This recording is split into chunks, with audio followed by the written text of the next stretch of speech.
മലയാളക്കരയ്ക്ക് അഭിമാനമായി Sharjah excellence award 2024 വേദിയിൽ ആദരിക്കപ്പെട്ട ഏക അന്താരാഷ്ട്ര മാധ്യമ സ്ഥാപനമെന്ന നേട്ടം ഗൾഫ് മാധ്യമം സ്വന്തമാക്കി. ഷാർജ കിരീടാവകാശിയും ഉപഭരണാധികാരിയുമായ Sheikh Sultan bin Muhammad bin Sultan Al കാസിമിയുടെ നേതൃത്വത്തിലാണ് എക്സലൻസ് അവാർഡ് സംഘടിപ്പിക്കുന്നത്. ഈ പ്രൗഢവേദിയിലാണ് ഗൾഫ് മാധ്യമം ആദരം ഏറ്റുവാങ്ങിയത്.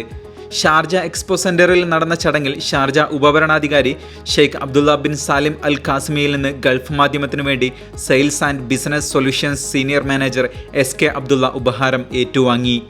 ചടങ്ങിൽ വിവിധ വിഭാഗങ്ങളിലായി ഷാർജ എക്സലൻസ് അവാർഡ് നേടിയവരെയും ആദരിച്ചു. പ്രാദേശിക ബിസിനസ്സുകൾ, ഗൾഫ് മേഖലയിലെ സംഘടനകൾ, സമ്പദ്വ്യവസ്ഥയ്ക്ക് വലിയ സംഭാവനകൾ നൽകിയ വ്യക്തികൾ എന്നിവർക്കാണ് അവാർഡ് ലഭിച്ചത്. ഈ വർഷം 17 ബിസിനസ്സുകളും സംരംഭകരും മികച്ച നേട്ടം കൈവരിച്ചതിനുള്ള അവാർഡ് നേടി.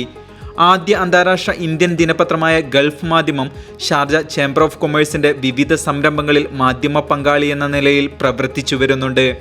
UAE സുപ്രീം കൗൺസിൽ അംഗവും ഷാർജ ഭരണാധികാരിയുമായ Sheikh Sultan bin Muhammad Al കാസിമിയുടെ മുഖ്യ രക്ഷാധികാരത്തിൽ സംഘടിപ്പിക്കുന്ന മിഡിൽ ഈസ്റ്റിലെ ഏറ്റവും വലിയ ഇന്ത്യൻ അന്താരാഷ്ട്ര മേളയായ കമോൺ കേരളയും Sharjah chamber of commerce and ഇൻഡസ്ട്രിയുമായി സഹകരിച്ചാണ് സംഘടിപ്പിക്കുന്നത്. അവാർഡ് ദാന ചടങ്ങിൽ Sharjah chamber chairman Abdullah Sultan Al Owaisi അടക്കം പ്രമുഖർ സന്നിഹിതരായിരുന്നു.